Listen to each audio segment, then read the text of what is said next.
How to fix your home routine once and for all. We're all admiring the people who have a tidy home. It always seems organized and it just feels effortless to watch them to clean, or they're less complaining about it. I will give you the secret points of how that can be achieved and why I found this structure especially works for a more simplified lifestyle home routine that feels effortless but also maintains the consistency. Number one is about organization. This is our inventory, how much things we own. Because the less we own, the less we have to manage. It is all about reducing quantity. Yes, it helps. But it's not just for minimalists. We all have to understand that here and there we do decluttering. If you want to work towards that goal, if you're starting, wherever you are currently in your process, decluttering will always be the answer before buying organization. That's what we're nowadays sold. Getting more compartments,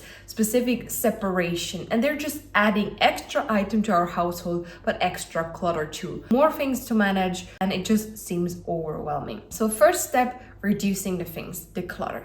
Because that 20% of effort of reducing the amount will actually lead to the 80% of results that we have in our life. We're cleaning less things to manage, and you're happier to do so. So keep that in mind. Even though decluttering is a big part in the beginning of working towards a minimalistic lifestyle, but once you start, no matter how many items you declutter, percent of result later on to keep a home routine tidy and effortless. Our next point, number two, clear surfaces. When you're watching minimalist contents, they usually have very clear surfaces. There's almost nothing there, or it just seems like a perfect spot where everything goes. And this is because we have anchor points. Clear surfaces are usually a habit for us humans to put clutter on. The more surfaces we have the tendency to put things there. It's those random things, the keys, the paper, and cooking supply or mugs. Once we have anchor points, one of them for me is in the kitchen where my coffee machine is. There is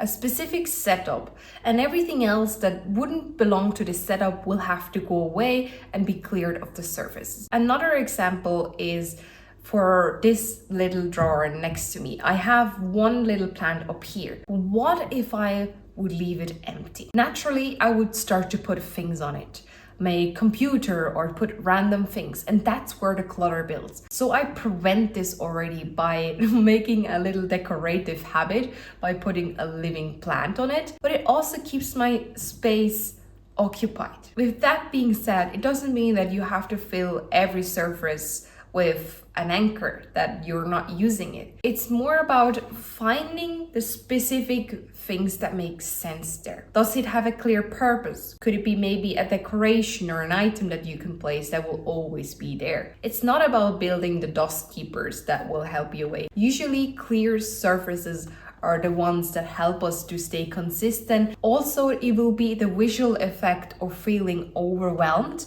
when there is clutter.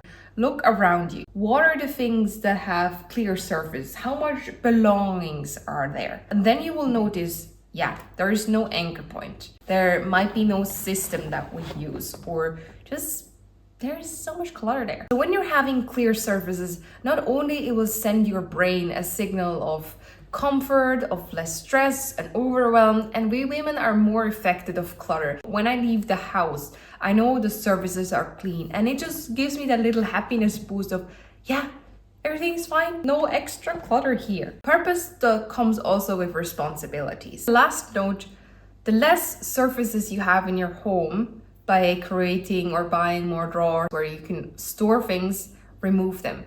Keep your surfaces as minimal as possible where you can put things. It's a natural habit we try to stop. Coming to the next point, this is one of the most important ones I find for myself. It is simple but so effective.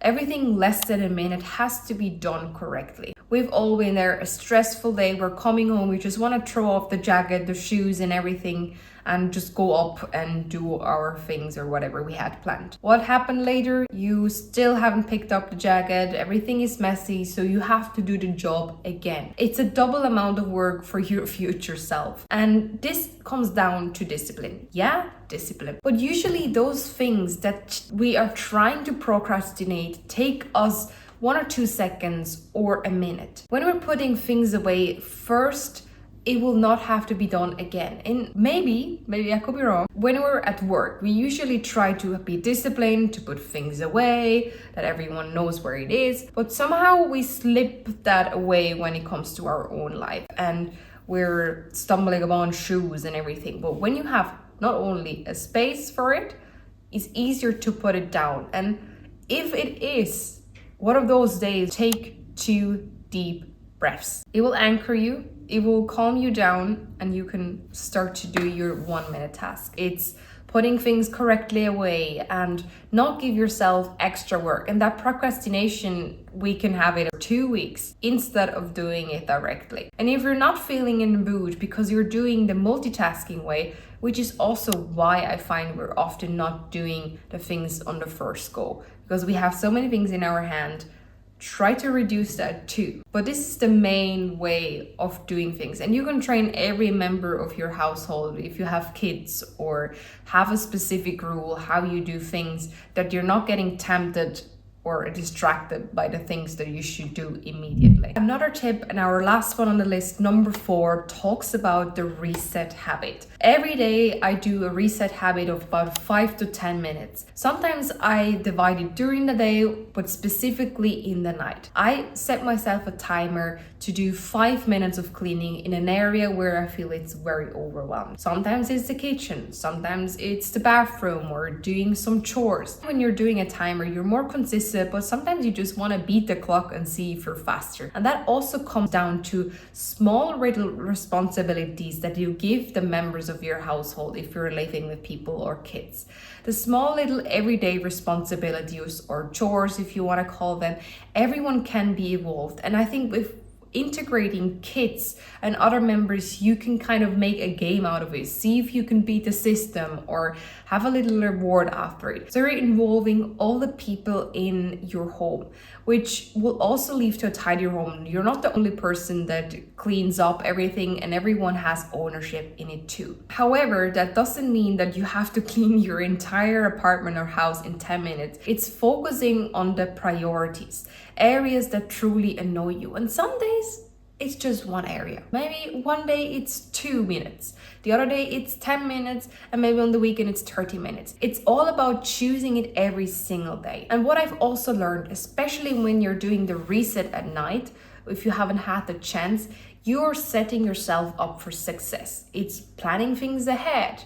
Maybe doing the dishes and waking up in the morning not feeling stressed already. Preparation and resets are so effectively. It will also make you understand that not everything has to be perfect. It's a household that will be lived. It's not about having a museum where you can't really touch anything. Sometimes the errors come. It's the imperfections that we all have in human life. But if you're finding it hard to clear that routine, find ways how you can do it. Some days it's for me talking with my sister on the phone or listening to a podcast, finding the joy in the momentum as well. So let's recap that again. Number 1 is organizing. Find a system that works for you. The less you have, the less you have to manage. So you're leading that decluttering part a big thing, which leads to the 80% of your results. Number 2 is clear surfaces. Make space for anchor points, and the rest will not be always stored there. Clear surfaces give us a clearer mind,